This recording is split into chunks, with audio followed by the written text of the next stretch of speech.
এটা অন্য কোন নবী রাসূলদের কে আল্লাহ দান করে নাই, এটা উম্মতে মুহাম্মাদের জন্য হলো খাস।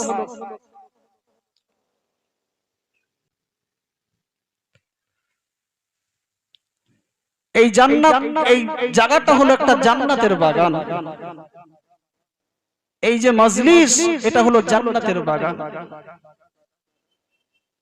জওয়ানেরা, যুবকেরা, এ আমার নবী পাকের আদরের উম্মত উম্মতিরা, নবী নবী কানে শুনে বাবা চোখে দেখি নাই, আল্লাহর নবী মসজিদে নববী শরীফের মধ্যে বসে সাহাবীদেরকে সামনে নিয়ে আল্লাহ রাসূল বললেন, ও আমার সাহাবীরা, আমি রাসূলুল্লাহ তোমাদেরকে জানিয়ে দেই, পৃথিবীর জমিনে এমন দুটো জায়গা আছে, যে জায়গা হলো জান্নাতের বাগান।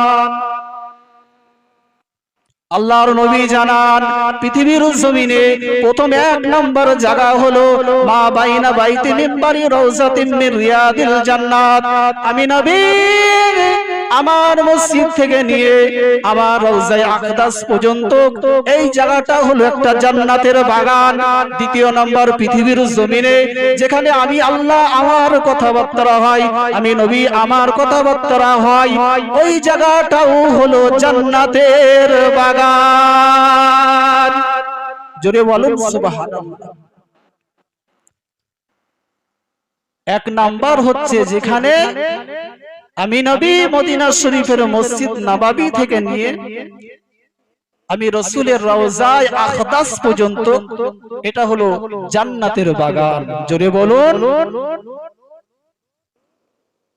দ্বিতীয় নাম্বার হচ্ছে পৃথিবীর জমিনে যেখানে আল্লাহ এবং আল্লাহ রাসূলের কথাবার্তা হয়, ওই জায়গাটা পৃথিবীর জমিনের স্বাভাবিক জায়গা হিসেবে আর থাকে না।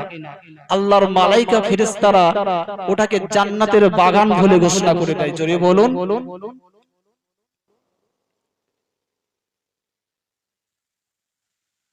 আমাদেরকে জান্নাতের বাগানে বসতে হবে। আল্লাহ রাসূল বলতেন, ও আমার সাহাবারা, তোমরা জান্নাতের বাগানে এসে বসো এবং জান্নাতের ফলমূলগুলো তোমরা খাও। সাহাবারা জিজ্ঞাসা করলেন, ইয়া রাসূলুল্লাহ, ইয়া হাবিবাল্লাহ, জান্নাতে বসবো, জান্নাত তো শুনেছি অনেক দূরে, দুনিয়ায় জান্নাত, কিন্তু ফলমূলটা কেমন করে খাবো? আল্লাহ রাসূল বললেন, তোমরা এসে সুবহানাল্লাহ, আলহামদুলিল্লাহ, আল্লাহু আকবার পড়বে, এটাই তোমাদের জন্য জান্নাতের খাবার। জোরে বলুন সুবহানাল্লাহ। আল্লাহ রাসূলকে মহব্বত করতে হবে, ভালোবাসতে হবে। জওয়ানেরা, যুবকেরা, এ আমার নবী পাকের আদরের উম্মত উম্মতিরা, নবী নবী কানে শুনি বাবা চোখে দেখি নাই, আল্লাহর নবী মসজিদে নববী শরীফের মধ্যে সাহাবীদেরকে নিয়ে আলাপ আলোচনা করছেন।